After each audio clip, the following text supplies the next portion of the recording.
दोस्तों, एक बार फिर से स्वागत है आपका अपने YouTube channel LCP chemistry hub में। और आज के इस वीडियो सेशन में कक्षकों में इलेक्ट्रॉन भरने के नियम से डील करेंगे। मतलब ऐसे कौन कौन से नियम हैं जिनकी सहायता से आप कक्षकों में इलेक्ट्रॉन को भरते हैं। तो आइए स्टार्ट करते हैं आज का वीडियो सेशन। वीडियो को स्टार्ट करने से पहले अगर अभी तक आपने LCP chemistry hub YouTube channel को सब्सक्राइब नहीं करके रखा है तो LCP chemistry hub YouTube channel को सब्सक्राइब कीजिए, बेल आइकन को प्रेस कीजिए और ज्यादा से ज्यादा इस सेशन को शेयर कीजिए। तो अपन बात करते हैं यहाँ पर कक्षकों में इलेक्ट्रॉन भरने के नियम से। और कितने नियम है दोस्तों? 4 नियम है जिनकी सहायता से आप कक्षकों में इलेक्ट्रॉन को भरते हैं। पहला नियम जिसमें अपन देखेंगे आपबाऊ सिद्धांत। जो प्रथम नियम है कक्षकों में इलेक्ट्रॉन भरने का, कौन सा है प्रथम नियम? आपबाऊ सिद्धांत। और इस सिद्धांत के अनुसार देखिए, इस सिद्धांत के अनुसार कक्षकों में इलेक्ट्रॉन भरने के लिए कौन सी सावधानी आपको रखनी है। तो इस वाले नियम का स्टेटमेंट देखिए, क्या कहता है आपबाऊ सिद्धांत का। आपबाऊ नियम यह बताता है कि आद्य अवस्था का मतलब होता है दोस्तों ग्राउंड स्टेट। मतलब जब आप किसी भी परमाणु को ऊर्जा प्रदान नहीं करते हो और उसकी इलेक्ट्रॉन उसकी उसी अवस्था में रहते, ओरिजिनल स्टेट जिसको बोलते हो उसको आप बोलते हो आद्य अवस्था या ग्राउंड स्टेट। तो ये आपबाऊ सिद्धांत के अनुसार क्या होता है? आद्य अवस्था में परमाणु कक्षक बढ़ते हुए ऊर्जा के क्रम में भरते हैं। इसका मतलब क्या हो गया? अर्थात आद्य अवस्था में इलेक्ट्रॉन सर्वप्रथम उपलब्ध निम्न ऊर्जा वाले कक्षकों में भरते और उसके बाद में बढ़ते हुए ऊर्जा में इलेक्ट्रॉन को भरा जाता है। तो यहां से इसका कंक्लूजन क्या निकल रहा है, सारांश क्या निकल रहा है? आपबाऊ सिद्धांत के अनुसार जिस कक्षक की कम ऊर्जा है सबसे पहले आप उसमें इलेक्ट्रॉन भरते हो और उसके बाद में जैसे जैसे कक्षकों की ऊर्जा बढ़ रही है फिर आप क्या कर रहे हो, उसमें इलेक्ट्रॉन की फिलिंग करते हो। तो यहाँ पर इंपॉर्टेंट थिंग यही है कि जिस कक्षक की न्यूनतम ऊर्जा होगी सबसे पहले इलेक्ट्रॉन आप उसी कक्षक में भरोगे और जिस कक्षक की ऊर्जा अधिकतम होगी उसमें आप इलेक्ट्रॉन सबसे लास्ट में फिल करते हो। अब यहाँ पर मैंने कक्षकों को अरेंज किया है। जैसे 1s कक्षक में सबसे पहले इलेक्ट्रॉन आएगा क्योंकि 1s कक्षक की ऊर्जा क्या होती है? न्यूनतम होती है। और 1s कक्षक की तुलना में जो 2s कक्षक है इसकी ऊर्जा क्या होती है? अधिक होती है। तो मतलब पहले इलेक्ट्रॉन 1s कक्षक में भरेंगे, उसके बाद में इलेक्ट्रॉन 2s कक्षक के अंदर भरा जाएगा। अब ये वाला जो ऑर्डर है इसको आपको रट्टा लगाने की रिक्वायरमेंट नहीं है। किस प्रकार से इसको आप अंडरस्टैंड कर सकते हो तो देखिए मैं मेंशन करता हूं। इसको इस वाले ऑर्डर को लर्न करने के लिए आपको ये इस टाइप का अरेंजमेंट आना चाहिए। सबसे पहले मैंने मेंशन कर दिया है 1s कक्षक। तो यहां से किस प्रकार से आप कक्षकों को अरेंज कर सकते हो और उनमें इलेक्ट्रॉन आसानी से भर सकते हो। जो ऑर्डर आपने बनाया था वो ऑर्डर आपको इजीली लर्न हो जाएगा। सबसे पहले 1s, उसके बाद में अपन बात करेंगे 2s और 2s के आगे कौन सा होगा? 2p होगा। फिर इसके बाद में अगर देखेंगे तो 3s, फिर आ जाएगा आपके पास 3p, 3d। फोर्थ वाले के अंदर आप फोर्थ कोर्स में बात करोगे तो यहां पर आ जाएगा 4s, 4p, 4d और 4f। अब यहां से देखिए आपने पहले वाले में 1, फिर 2, फिर 3, फिर 4, जैसे ये 5 आएगा आपको वापिस से डिक्रीज कर देना है। मीनिंग 5 के अंदर कितने मेंशन करेंगे? ओनली 3, मीनिंग 5s, 5p और 5d। फिर नेक्स्ट वाला कौन सा? 6 वाला, तो ये लीजिए 6s, एक और डिक्रीज कर दिए तो क्या हो जाएगा? 6p हो जाएगा। और लास्ट में यहाँ पर कौन सा आ जाएगा? 7s आ जाएगा। तो ये तो क्या होता है? इनका अरेंजमेंट होता है। अब यहाँ पर इलेक्ट्रॉन किस टाइप से आपको फिल करना है? सबसे पहले इलेक्ट्रॉन कौन से कक्षक में जाता है? 1s कक्षक में जाता है, उसके बाद में 2s कक्षक में। तो आपको इस प्रकार से एरो बनाकर यहाँ रखना है। सबसे पहले 1s में, उसके बाद में 2s में, उसके बाद में 2p और उसके बाद में कौन सा जाएगा? 3s, उसके बाद में 3p और 4s, then 3d, 4p and 5s, then 4d, 5p and 6s। और लास्ट वाले में इलेक्ट्रॉन किस में एंटर करेगा?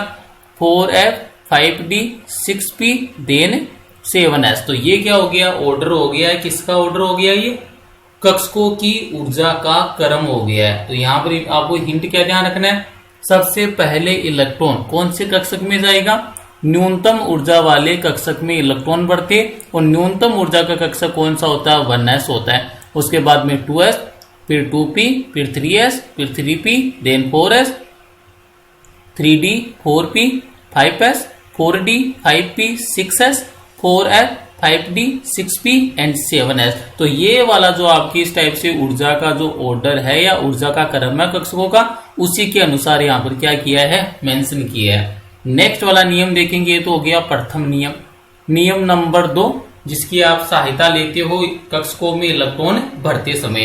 तो नियम नंबर 2 है n+l का नियम, और सबसे इंपॉर्टेंट यही नियम होता है दोस्तों, यही से काफी बार सवाल बनते हैं आपके IIT और नीट एग्जाम में, n+l नियम।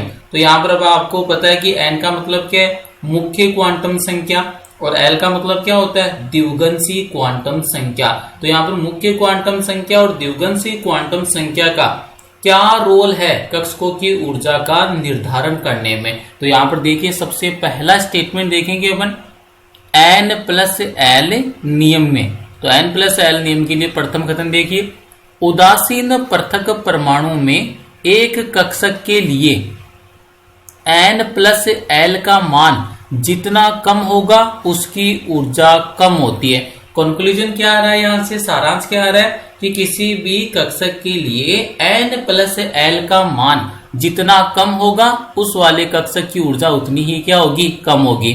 हालांकि यदि दो विभिन्न प्रकार के कक्षकों में n+l का मान समान है तो कक्षक जिसकी n की मान कम होगा उसकी ऊर्जा भी कम होगी। दो कथन बोल दिए n+l नियम ने। सबसे पहला कथन तो क्या बोला, तो यहां पर मैं इसको सारांश में मेंशन करता हूं। प्रथम कथन में तो n+l नियम ने क्या इंडिकेट किया है कि जिस भी कक्षक के लिए n+l का मान, किसी भी कक्षक के लिए n+l का मान जितना कम होगा उस कक्षक की ऊर्जा उतनी क्या होती है, कम होती है। तो यहां से कंक्लूजन क्या बन जाएगा, अगर किसी भी कक्षक के लिए n+l का मान कम प्राप्त हो रहा है तो मतलब उस वाले कक्षक की ऊर्जा भी क्या होती है, कम होती है।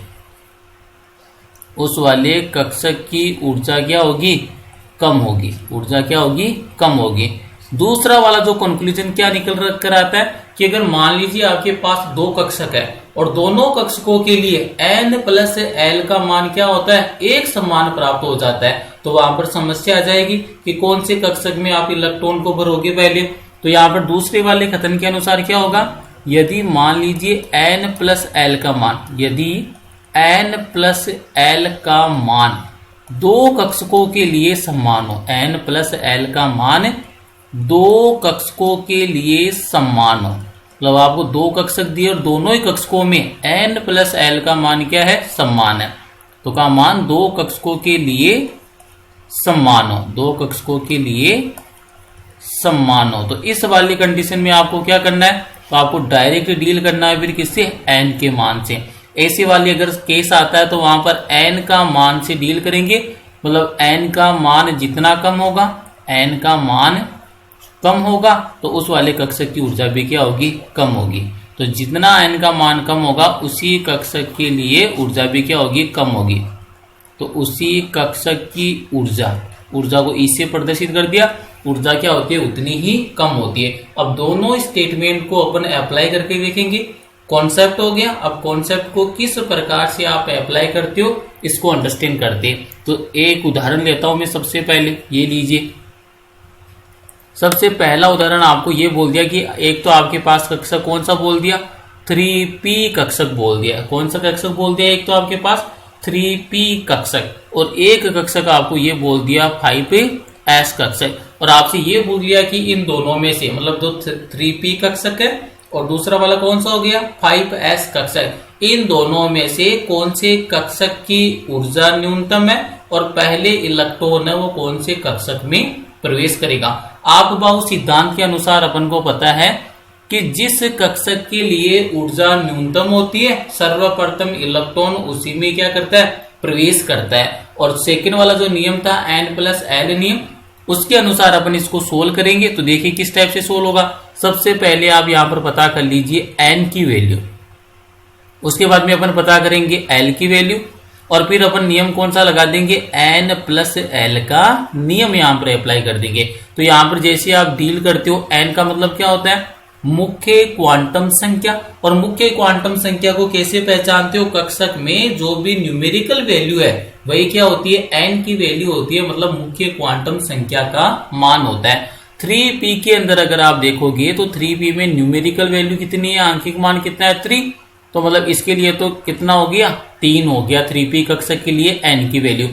5s कक्षक के लिए मुख्य क्वांटम संख्या का मान कितना हो गया, 5 हो गया।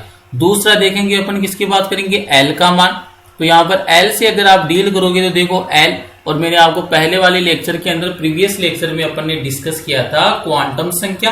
क्वांटम संख्या के अंदर जो द्विगुणसी क्वांटम संख्या है उसके लिए l का मान क्या होता है, फिक्स होता है। जैसे s, p, d और f ये आपके पास कक्षक होंगे।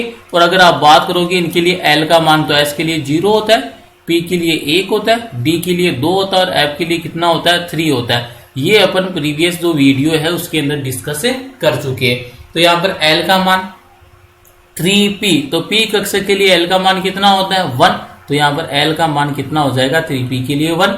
5s, तो यहाँ पर कक्षक कौन सा, s, और s के लिए l का मान कितना होता है, 0, तो यहाँ पर आपके लिए 5s के लिए l का मान कितने हो जाएगा, 0 हो जाएगा। कौन सा नियम अपन को अप्लाई करना है, n प्लस एल का नियम। तो 3p कक्षक के लिए n प्लस एल क्या हो जाएगा यहां से, तो देखिए n तो कितना हो गया 3, l कितना हो गया 1, तो 3 प्लस 1 ये टोटल कितना हो गया आपके पास 4 हो गया है। सेकंड वाला अपन यहाँ पर अप्लाई करेंगे 5s के लिए। तो 5s जो आपके पास कक्षक है उसमें n का मान तो कितना हो गया 5, प्लस l का मान कितना हो जाएगा 0, तो 5 प्लस 0 इसकी वैल्यू कितनी आ गई है 5। तो आपको इजीली पता चल जाएगा कि जो n प्लस एल नियम है इसका खतरनी क्या था, कौन से कक्षक की ऊर्जा न्यूनतम होती है, उस कक्षक की ऊर्जा न्यूनतम होगी जिसके लिए n प्लस एल का मान क्या होगा, न्यूनतम होगा। तो यहाँ पर आपने अप्लाई करके देख लिया, 3p कक्षक के लिए n प्लस एल का मान कितना प्राप्त हुआ 4, और 5s कक्षक के लिए n प्लस एल का मान कितना हुआ 5। n प्लस एल का मान किसके लिए कम है, 3p के लिए। तो यहाँ पर आपको इजीली पता चल गया कि जो कक्षकों की ऊर्जा है, कौन से कक्षक की ऊर्जा अधिक होगी, जिसके लिए n प्लस एल का मान अधिक है। तो यहाँ पर आपको इजीली पता चल गया कि जो 5s कक्षक है इसकी ऊर्जा का मान 3p कक्षक से अधिक है। और आपको ये भी पता है सबसे पहले इलेक्ट्रॉन कौन से कक्षक में प्रवेश करता है, जिसके लिए ऊर्जा का मान न्यूनतम होता है। तो अगर इन वाली कंडीशन के अंदर जो इलेक्ट्रॉन पहले प्रवेश किस में करेगा 3p में, और जब ये 3p कक्षक पूर्ण रूप से इसको आप भर दोगे तो फिर इलेक्ट्रॉन कहां पर एंटर करेगा 5s में। ये तो हो गया केस नंबर 1। केस नंबर 2 भी अपन ने स्टडी किया। केस नंबर 2 के अंदर क्या कौन सा स्टेटमेंट है, ये सेकेंड वाला। क्या ध्यान रखना है इसके अंदर आपको कि यदि मान लीजिए दो कक्षक है और दोनों कक्षकों के लिए n प्लस एल का मान क्या हो जाता है, एक समान प्राप्त हो जाता है, तो वहां पर किस प्रकार से डिसाइड करोगे कि कौन से कक्षक की ऊर्जा न्यूनतम है, मतलब इलेक्ट्रॉन है कौन से कक्षक के अंदर प्रवेश करेगा। तो ये लीजिए वापिस ये क्वेश्चन को अपन डिस्कस करेंगे। ये लीजिए क्वेश्चन, ये मैंने यहाँ पर मेंशन कर लिया। एक तो आपके पास ऑर्बिटल कौन सा है 4s कक्षक है, और दूसरे की बात करेंगे तो आपके पास कौन सा हो जाएगा 3p है। ये दो कक्षक दोस्तों मैंने डिस्कस करने, और यहाँ पर आपको नियम कौन सा लगाना है, n प्लस एल का नियम। सबसे पहले अपन डील करेंगे n के मान से, उसके बाद में अपन डील करेंगे l के मान से, और फिर यहाँ पर अपन नियम अप्लाई कौन सा कर देंगे n प्लस एल का नियम। सबसे पहले अपन यहाँ पर डील करेंगे n, तो यहाँ पर 4s कक्षक के लिए n का मान कितना हो गया 4, 3p कक्षक के लिए n का मान कितना हो गया 3। फिर बात करेंगे l, तो अभी मेंशन किया l की वैल्यू फिक्स है, s के लिए 0 होती है, p के लिए 1 होती है, d के लिए 2 और f के लिए 3। तो यहाँ पर कौन सी ऑर्बिटल है 4s, तो s के लिए l का मान कितना होता है 0 होता है, p के लिए l का मान कितना होता है 1 होता है। और यहाँ पर नियम कौन सा अप्लाई करोगे आप, n प्लस एल का नियम। तो यहाँ पर देखिए 4s कक्षक के लिए n का मान तो हो गया 4, l का मान हो गया 0, योग कितना आ गया दोस्तों इसका 4 आ गया। अगर आप बात करोगे 3p कक्षक के लिए n का मान तो कितना है 3, l का मान कितना है 1 और 3 + a कितना हो गया 4। तो यहां पर समस्या आ गई कि 4s कक्षक और 3p कक्षक दोनों के लिए ही n + l का मान कितना प्राप्त हो रहा है 4 प्राप्त हो रहा है। तो दोस्तों इस वाली कंडीशन में पहले इलेक्ट्रॉन कौन से कक्षक में जाएगा, मतलब 4s कक्षक में जाएगा या 3p कक्षक में जाएगा। तो यहां पर देखिए हिंट आपको मैंने मेंशन किया था, यदि n + l का मान दो कक्षकों के लिए एक समान प्राप्त होता है तो वहां पर इलेक्ट्रॉन कौन से कक्षक की ऊर्जा कम होती है, उस कक्षक की ऊर्जा कम होती है जिसके लिए n का मान क्या होता है कम होता है। तो यहां पर अब आप इजीली डील कर लोगे, क्योंकि ये डायरेक्ट n + l के नियम से सोल्व नहीं होगा, क्योंकि दोनों के लिए n + l का मान तो क्या आ रहा है एक समान आ रहा है, कितना आ रहा है 4 4 आ रहा है। तो इस वाले केस में आप कैसे डिसाइड करोगे कौन से कक्षक की ऊर्जा कम है, जिसके लिए n का मान कम है। तो 4s कक्षक के अंदर देखिए आप n का मान कितना है 4 और 3p कक्षक में n का मान कितना है 3। तो आपको ये क्लियर पता चल गया कि यहाँ पर जब बात करोगे आप ऊर्जा की, तो ऊर्जा कौन से कक्षक की अधिक है, तो यहाँ पर आपको इजीली पता चल जाएगा कि जो ऊर्जा है जिसका n का मान अधिक होगा उसकी ऊर्जा भी अधिक होगी। तो यहाँ पर देखिए 4s के लिए 4 है, 3p के लिए 3 है, तो यहाँ पर ऊर्जा फिर किसकी अधिक है 4s कक्षक की ऊर्जा किससे अधिक होगी 3p से अधिक होगी। मतलब जो इलेक्ट्रॉन है पहले प्रवेश किसमें करेगा 3p कक्षक में करेगा और उसके बाद में किसमें जाएगा 4s कक्षक में। तो इस प्रकार से आप निर्धारित कर सकते हो कि कौन से कक्षक में इलेक्ट्रॉन है प्रवेश करेगा। नेक्स्ट देखिए नियम नंबर 3, और नियम नंबर जो 3 है कौन सा है, पाउली का अपवर्जन सिद्धांत, पाउलीज एक्सक्लूजन प्रिंसिपल। तो पाउली का जो अपवर्जन नियम है, इस नियम के अनुसार क्या कथन है इस नियम का, सबसे पहले इससे डील करते। तो देखिए सबसे पहला पॉइंट, पाउली के जो अपवर्जन नियम है इसके अनुसार एक परमाणु में 2 इलेक्ट्रॉन की सभी चारों क्वांटम संख्याएं समान नहीं होती। और दोस्तों आपको पता है कि 4 क्वांटम संख्याएं कौन सी होती है n, l, m और s, ये 4 क्वांटम संख्याएं। अगर आपको क्वांटम संख्या के बारे में नॉलेज नहीं है तो LCP केमिस्ट्री अभी यूट्यूब चैनल की प्लेलिस्ट पर जाइए और प्लेलिस्ट में आपको मिलेगी वहां पर परमाणु संरचना, उस पर क्लिक कीजिए और उसमें एक वीडियो ऑलरेडी अपलोडेड है क्वांटम संख्या के नाम से, तो उस वाली वीडियो को सीन कीजिए तो आपको जो क्वांटम संख्या है इसके बारे में संपूर्ण जानकारी प्राप्त हो जाएगी। तो पाउली ने एक ही बात बोली, क्या बोला पाउली ने कि एक परमाणु में 2 इलेक्ट्रॉन की सभी चारों क्वांटम संख्या समान नहीं हो सकती। मान लीजिए किसी भी परमाणु में 2 इलेक्ट्रॉन है तो अधिक से अधिक कितनी क्वांटम संख्या समान हो सकती है 3, लेकिन कभी भी किसी भी परमाणु में 2 इलेक्ट्रॉन की चारों क्वांटम संख्याएं कभी भी एक समान नहीं हो सकती। अब इसका उदाहरण देखिए, यदि एक परमाणु में एक इलेक्ट्रॉन की क्वांटम संख्या n = 1, l = 0, m = 0 और s = +½ है, तो दूसरे इलेक्ट्रॉन की चारों क्वांटम संख्या इसके समान नहीं हो सकती। मतलब 3 क्वांटम संख्या तो समान हो सकती है, लेकिन जो चौथी क्वांटम संख्या है वो 100% क्या होगी डिफरेंट होगी, अलग होगी। तो यहां पर देखिए दूसरे शब्दों में हम s के समान मान के साथ 1s कक्षक में 2 इलेक्ट्रॉन को नहीं रख सकते। तो यहां पर इंपॉर्टेंस क्या है इसके बारे में अपन डिस्कस करेंगे, क्योंकि s के केवल 2 संभावित मान है और आपको इजीली पता है कि s का मतलब क्या है चक्रण क्वांटम संख्या, और 2 संभावित मान कौन से होते हैं दोस्तों, एक तो होता है अगर क्लॉकवाइज डायरेक्शन में तो +½ हो जाएगा, और अगर इलेक्ट्रॉन एंटी क्लॉकवाइज डायरेक्शन में तो उसका मान कितना आ जाएगा -½ हो जाएगा। मतलब जो चक्रण क्वांटम संख्या इसके 2 ही मान संभावित है, या तो होगा +½ अदरवाइज होगा -½ एक कक्षक में 2 इलेक्ट्रॉन से ज्यादा नहीं हो सकते। ये अपन ने पहले ही डिस्कस कर रखा है कि एक कक्षक में अधिकतम इलेक्ट्रॉन की संख्या कितनी होती है 2 होती है, और दोनों इलेक्ट्रॉन भी किस प्रकार से उपस्थित होंगे, अगर एक इलेक्ट्रॉन का चक्रण क्लॉकवाइज डायरेक्शन में तो दूसरे इलेक्ट्रॉन का चक्रण किस में आएगा एंटी क्लॉकवाइज डायरेक्शन में आएगा। अब इस वाले का स्पष्टीकरण करते कि इस वाले नियम को कैसे अप्लाई करते हो। तो यहां पर ध्यान से देखना, ये मैं एक एग्जांपल मेंशन कर देता हूं दोस्तों हीलियम का, और आपको पता है कि हीलियम का जो परमाणु क्रमांक कितना होता है, 2 होता है। क्या इलेक्ट्रॉनिक विन्यास होता है इसका, 1s2 होता है। अब ध्यान से समझना है इस वाली बात को।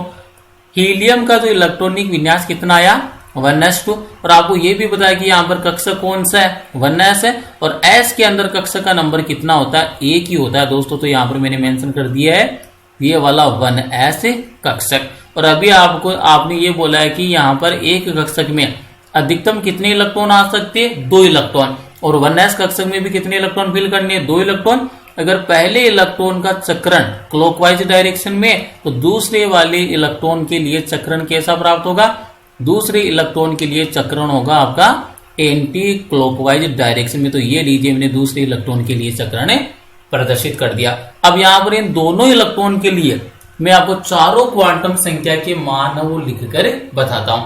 सबसे पहले डील करेंगे अपन एन के मान से। तो देखो ये पहला इलेक्ट्रॉन है, रेड कलर से मेंशन किया, तो इसके लिए मैं मेंशन कर रहा हूं इस वाले इलेक्ट्रॉन के लिए एन का मान कितना प्राप्त होगा, न्यूमेरिकल वैल्यू कितनी है, 1, तो एन का मान हो गया 1। दूसरा देखिए एल का मान, द्विगुणसी क्वांटम संख्या एस है, और एस कक्षक के लिए एल का वैल्यू कितना होता है, 0, तो एल का मान कितना हो गया, 0।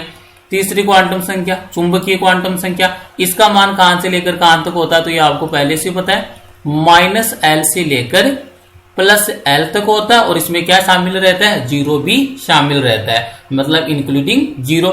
जब l का मान ही 0 आ गया तो m का मान भी क्या आएगा, 0 आएगा। और नेक्स्ट वाला देखिए यहाँ पर इलेक्ट्रॉन का चक्रण कौन सी दिशा में, क्लॉकवाइज डायरेक्शन में, तो चक्रण क्वांटम संख्या s का मान कितना आ जाएगा दोस्तों, 1 + ½ आ जाएगा। अब दूसरे इलेक्ट्रॉन की बात करेंगे। ये लीजिए दूसरा इलेक्ट्रॉन के लिए मैं प्रदर्शित कर रहा हूं, ये लीजिए हीलियम के लिए दूसरा इलेक्ट्रॉन। तो ये तो दूसरा इलेक्ट्रॉन, इसके लिए भी मुख्य क्वांटम संख्या का मान तो कितना, 1। तो ये लीजिए दोस्तों n = कितना आ गया, 1 आ गया। फिर बात करूंगा मैं l, ये जो इलेक्ट्रॉन है ये भी कौन से कक्षक में उपस्थित है, 1s कक्षक में उपस्थित है। तो 1s के लिए तो l की वैल्यू कितनी होती है, 0। तो मतलब इस वाले इलेक्ट्रॉन के लिए भी l का मान कितना प्राप्त होगा दोस्तों, 0 प्राप्त होगा। तीसरा बात करेगा अपन यहाँ पर चुंबकीय क्वांटम संख्या, और चुंबकीय क्वांटम संख्या जब l का मान ही 0 है तो m का मान भी क्या होगा, 0 ही होगा।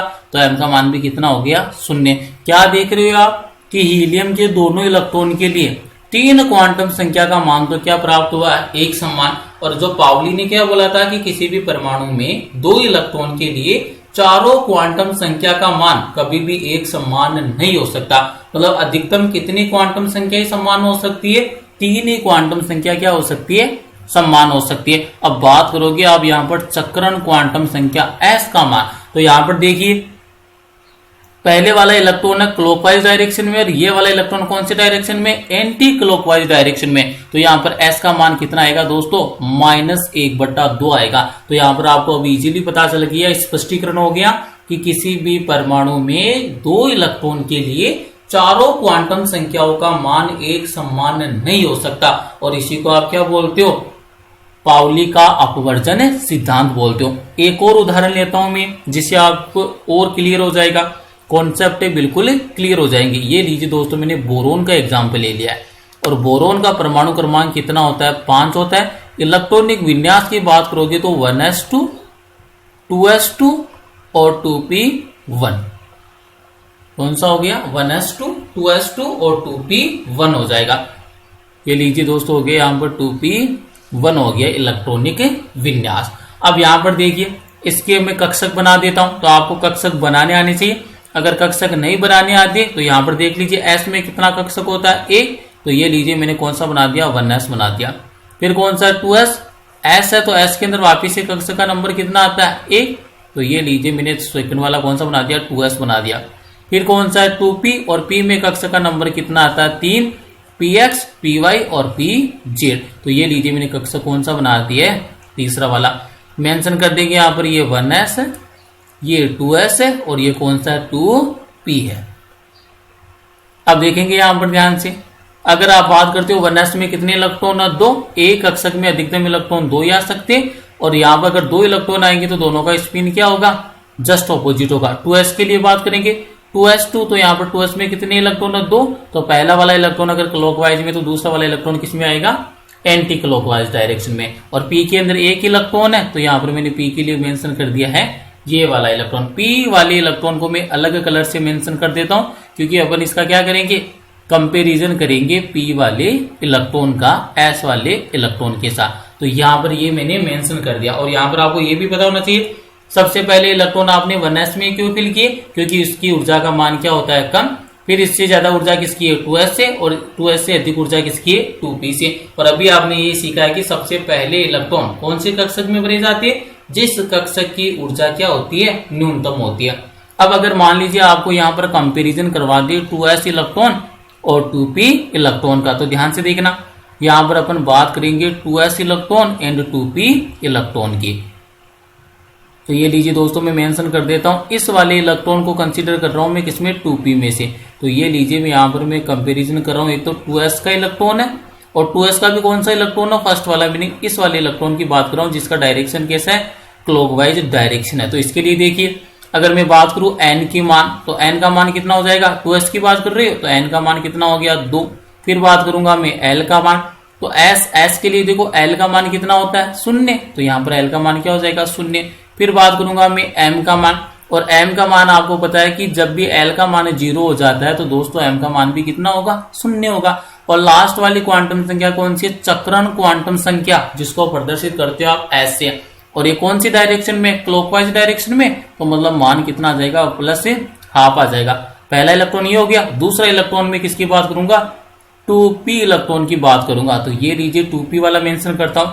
अब की बार आप इसकी तुलना कर रही हो 2p वाले इलेक्ट्रॉन से। तो 2p इलेक्ट्रॉन के लिए देखिए n का मान, तो n इक्वल टू 2p। तो यहाँ पर इस वाले इलेक्ट्रॉन के लिए मुख्य क्वांटम संख्या का मान कितना है, 2। तो मतलब n का मान तो कितना आ गया, 2 आ गया। फिर बात करोगे आप l के लिए, द्विगुणसी क्वांटम संख्या, और p के लिए l का मान कितना होता है, 1। तो यहाँ पर l इक्वल टू कितना आ गया, 1 आ गया। अब बात करोगे आप m के लिए, तो m का मान देखिए किस प्रकार से प्रदर्शित करते हो, ये आपको मैंने स्टार्टिंग में बता दिया कि जो m का मान है -l से लेकर कहां तक होता है, प्लस से l तक होता है, और इसमें 0 भी क्या करता है, इंक्लूड करता है। अब एक बात बताइए आप मेरे को, यहाँ पर l का मान कितना, 1 है। तो यहाँ पर देखिए m के मान क्या क्या हो सकते हैं 2p के लिए, -1 हो सकता है, 0 हो सकता है, और प्लस से 1 हो सकता है। मतलब 2p कक्षक के लिए m के मान कितने संभव है, 3 मान संभव है, -1, 0 और प्लस 1। कैसे प्रदर्शित करोगे इसको, तो देखिए दोस्तों, मैं प्रदर्शित भी कर देता हूं। s के लिए तो l का मान यहाँ पर मेंशन कर रहा हूं, s के लिए 0 है, इस वाले s के लिए भी कितना आता है, 0 होता है। p में कितने मान संभव है, 3। तो इसी क्रम में आप इसको लिख सकते, जैसे इसके लिए तो +1 हो गया, इसके लिए 0 हो गया, और इसके लिए क्या हो गया, -1 हो गया। 3 ही कक्षक है, और तीनों कक्षकों के लिए मैंने आपको l का मान यहाँ पर मेंशन कर दिया, ml का मान। तो यहाँ पर देखेंगे तो इस वाले इलेक्ट्रॉन के लिए कितना है, +1 है। तो यहाँ पर m इक्वल टू क्या आ जाएगा दोस्तों, +1 आ जाएगा। ये लीजिए मैंने यहाँ पर मेंशन कर दिया है, +1 मेंशन कर दिया है। और s का मान अगर आप देखोगे तो यहाँ पर ये कौन सी डायरेक्शन में, क्लॉकवाइज डायरेक्शन में, तो s का मान क्या होगा, +½ होगा। तो आपको ये इजीली पता चल गया कि किसी भी परमाणु में 2 इलेक्ट्रॉन के लिए जो चारों क्वांटम संख्या है वो कभी भी एक समान नहीं हो सकती। अगर आप यहां पर देखोगे तो देखो n का मान समान है और s का मान समान है, लेकिन द्विगुणसी क्वांटम संख्या और चुंबकीय क्वांटम संख्या का मान क्या आता है, भिन्न भिन्न आता है। तो ये नियम होता है किसका, पाउली अपवर्जन नियम। लास्ट वाला नियम देखिए दोस्तों, लास्ट वाला नियम कौन सा है, हुंड का अधिकतम बहुलता का नियम, Hund's rule of maximum multiplicity, Hund का अधिकतम बहुलता का नियम। इस नियम के अनुसार क्या कथन है उसके बारे में डिस्कस करेंगे। सबसे पहला पॉइंट देखिए, हुंड का जो अधिकतम बहुलता का नियम है इसके अनुसार क्या होता है, यह नियम समान उपकोष के समभ्रंश कक्षकों को भरने से संबंधित होता है। समभ्रंश कक्षकों का मतलब होता है दोस्तों एक समान ऊर्जा वाले कक्षक, एक समान ऊर्जा वाले कक्षक, मतलब एक समान जो ऊर्जा के कक्षक होते हैं आप उसी को कौन से कक्षक बोलते हो, समभ्रंश कक्षक बोलते हो, और इंग्लिश में बोलते हो इसको डीजनरेट ऑर्बिटल्स। हमेशा ध्यान रखेंगे समभ्रंश कक्षकों का मतलब क्या है, ऐसे कक्षक जिनकी ऊर्जा एक समान होती है समभ्रंश कक्षक कहलाते हैं। तो हुंड का जो अधिकतम बहुलता का नियम है ये नियम कौन से उपकोषों के भरने से संबंधित होता है? समभ्रंश कक्षकों के उपकोषों को भरने से संबंधित होता है। देखिए इस नियम के अनुसार क्या होता है, पी डी एवं एफ, मतलब यहाँ पर पी कक्षक, डी कक्षक और एफ कक्षक में इलेक्ट्रॉन का युग्मन तब तक नहीं होगा जब तक दिए गए उपकोष में उपलब्ध कक्षकों में समान चक्रण वाले एक एक इलेक्ट्रॉन नहीं भर दिया जाए। तो मतलब हुंड का अधिकतम बहुलता का नियम आपको ये सिखाता है कि आपके पास अगर पी कक्षक उपस्थित हो, डी कक्षक उपस्थित हो और एफ कक्षक उपस्थित हो तो इन वाले जो समभ्रंश जो कक्षक है इनमें आप इलेक्ट्रॉन का युग्मन तब तक नहीं कर सकते जब तक प्रत्येक कक्षक में एक एक इलेक्ट्रॉन नहीं भर दिया जाए। और कक्षक कैसे होने चाहिए? समभ्रंश कक्षक होने चाहिए। नेक्स्ट वाला पॉइंट देखिए, यह इस तथ्य के कारण होता है कि समान कक्षक में उपस्थित इलेक्ट्रॉन आवेश में सममित होते हैं। इलेक्ट्रॉन पर कौन सा आवेश होता है? ऋणात्मक आवेश होता है। तो सममित का मतलब क्या होता है? आप एक ही कक्षक में दोनों इलेक्ट्रॉन भरोगे, दोनों इलेक्ट्रॉन पर आवेश कौन सा उपस्थित होगा? ऋणात्मक आवेश। तो मतलब यहाँ पर इलेक्ट्रॉन में आवेश क्या होता है? सममित होता है एवं एक दूसरे को प्रतिकर्षित करते। ये तो कॉमन सेंस की बात है। विपरीत आवेश सदैव एक दूसरे को आकर्षित करते और समान आवेश एक दूसरे को क्या करते? प्रतिकर्षित करते। तो यहाँ पर आपको ये भी बताया एक कक्षक में अधिकतम कितने इलेक्ट्रॉन हो सकते हैं? एक कक्षक में अधिकतम इलेक्ट्रॉन हो सकते हैं कितने? 2। तो यहाँ पर मैंने पहला वाला इलेक्ट्रॉन मेंशन कर दिया, ये वाला कौन सा मेंशन कर दिया? दूसरा वाला। इस वाले इलेक्ट्रॉन के ऊपर भी ऋणात्मक आवेश है, इस वाले इलेक्ट्रॉन के ऊपर भी ऋणात्मक आवेश है। दोनों के मध्य क्या होगा? प्रतिकर्षण होगा। तो आपको अगर एक इलेक्ट्रॉन की डायरेक्शन क्लॉकवाइज है तो दूसरे की कैसी रखनी पड़ेगी? Anti clockwise. अगर मान लीजिए मैं इसी को इसी प्रकार से मेंशन करता, एक कक्षक में अधिकतम 2 इलेक्ट्रॉन आ सकते हैं। पहला वाला इलेक्ट्रॉन भी मैंने क्लॉकवाइज डायरेक्शन में भर दिया और दूसरा वाला इलेक्ट्रॉन भी कौन सी डायरेक्शन में भर दिया? क्लॉकवाइज डायरेक्शन में। तो ये वाला इलेक्ट्रॉनिक विन्यास क्या हो जाएगा? गलत हो जाएगा। क्यों? क्योंकि जब दोनों इलेक्ट्रॉन का चक्रण एक ही दिशा में होगा तो वहां पर प्रतिकर्षण क्या होगा? सर्वाधिक होगा। और दोस्तों हमेशा ध्यान रखिए केमिस्ट्री में जितनी ज्यादा ऊर्जा होगी उसका स्थायित्व उतना ही कम होता है। प्रतिकर्षण है वो अस्थायित्व को बढ़ाता है और जो आकर्षण है वो स्थायित्व को बढ़ाता है। जब भी आकर्षण होगा तो ऊर्जा कम होगी और सिस्टम क्या होगा? स्टेबल होगा। और जब भी प्रतिकर्षण होगा, प्रतिकर्षण हमेशा ऊर्जा बढ़ाता है और ऊर्जा बढ़ने के कारण जो सिस्टम है वो क्या होता है? अनस्टेबल होता है। तो यहाँ पर देखिए यही तो ये वाला क्या हो जाएगा? रोंग हो जाएगा। एवं एक दूसरे को प्रतिकर्षित करते इलेक्ट्रॉन विभिन्न समभ्रंश कक्षकों में जाकर आपस में लगने वाले प्रतिकर्षण को न्यूनतम कर सकते हैं। कक्षकों के समभ्रंश समुच्चय में सभी अयुग्मित इलेक्ट्रॉनों का समान चक्रण होता है। ये भी ध्यान रखना है। मतलब जो भी समभ्रंश कक्षक है उनमें जब भी आप इलेक्ट्रॉन भरोगे तो समभ्रंश कक्षकों में जितने भी आपके पास अयुग्मित इलेक्ट्रॉन है उन सभी अयुग्मित इलेक्ट्रॉनों का जो चक्रण है वो क्या होता है? एक समान होता है। अब इसको अप्लाई करते हैं तो अप्लाई करने के लिए आपको इजीली पता चल जाएगा। मैं 2 एग्जांपल लेकर चलूंगा और दोनों एग्जांपल को आसानी से समझिए। ये लीजिए मैंने पहला एग्जांपल ले लिया नाइट्रोजन। नाइट्रोजन का परमाणु क्रमांक होता है दोस्तों 7। क्या इलेक्ट्रॉनिक विन्यास हो जाएगा? 1s2 2s2 और 2p3। ये तो किसकी बात होगी दोस्तों? नाइट्रोजन की। और नेक्स्ट वाला एग्जाम्पल मैं ले लेता हूं यहाँ पर फ्लोरीन का। और फ्लोरीन का जो परमाणु क्रमांक कितना होता है दोस्तों? 9 होता है। तो ये लीजिए मैंने दूसरा वाला एग्जाम्पल अलग कलर से मेंशन करता हूं जिससे आपको इजीली अंडरस्टैंड हो। तो ये लीजिए दूसरा वाला मैंने उदाहरण ले लिया है फ्लोरीन का। परमाणु क्रमांक होता है इसका 9 और इलेक्ट्रॉनिक विन्यास क्या हो जाएगा? 1s2 2s2 2p5। अब यहां पर देखिए किस प्रकार से आप इसको अप्लाई कर पाते। तो सबसे पहले कक्षक बना लीजिए। कक्षक कैसे बनाते? तो देखिए 1s, तो 1s में कितना कक्षक होता है दोस्तों? एक ही कक्षक होता है इसके अंदर। फिर कौन सा है 2s, तो इसमें भी कक्षक का नंबर कितना आएगा? 1 ही आएगा। फिर कौन सा है 2p, p के अंदर कितने कक्षक उपस्थित होते? 3 कक्षक उपस्थित होते हैं दोस्तों, px py और pz। इसी प्रकार से इनके कक्षक बना लीजिए फ्लोरीन वाले केस के लिए। तो फ्लोरीन वाले के लिए देखिए यहाँ पर 1s कक्षक हो गया ये पहला वाला। सेकेंड वाला दोस्तों मैंने मेंशन कर दिया कौन सा? 2s कक्षक हो गया। और थर्ड वाला मैंने मेंशन कर दिया दोस्तों कौन सा? 2p कक्षक हो गया। ये लीजिए मैंने मेंशन कर दिया 2p कक्षक मेंशन कर दिया। थोड़ा इसको ब्रॉड बना देते जिससे आसानी से आपको अंडरस्टैंड हो जाए। ये लीजिए मैंने बना दिया 2p कक्षक। ये हो गया आपके पास 1s, ये 2s है और ये वाला कौन सा 2p है। इसी टाइप से अगर आप नाइट्रोजन के केस में देखेंगे तो ये 1s हो गया, ये 2s हो गया और ये 2p कक्षक हो गया। अब आपको ये पता होना चाहिए कि यहाँ पर समभ्रंश कक्षक कौन से है। 1s में तो एक ही कक्षक है, तो यहाँ पर आपको समभ्रंश वाली टर्मिनोलॉजी का यूज ही नहीं करना है, क्योंकि एक ही कक्षक है तो इसकी एक ही प्रकार की ऊर्जा होगी। यहाँ पर देखिए 2s कक्षक और यहाँ पर कौन सा 2p के अंदर कितने कक्षक है, 3, px है, py है और pz है, और इन तीनों की ऊर्जा क्या है, एक समान है। तो ये वाले कक्षक कौन सी होती है, समभ्रंश कक्षक होती है। अब बात करेंगे इलेक्ट्रॉन को भरने की। एक कक्षक में अधिकतम कितने इलेक्ट्रॉन आ सकते हैं दोस्तों, 2। 1s है तो कितने इलेक्ट्रॉन आएंगे, 2। तो पहला इलेक्ट्रॉन अगर क्लॉकवाइज डायरेक्शन में आ गया तो दूसरा किसमें बनना पड़ेगा आपको, एंटी क्लॉकवाइज डायरेक्शन में। क्यों कर रहे हो आप ऐसा, पाउली अपवर्जन सिद्धांत के अनुसार, क्योंकि 2 इलेक्ट्रॉन के लिए चारों क्वांटम संख्या का मान कभी भी एक समान नहीं हो सकता।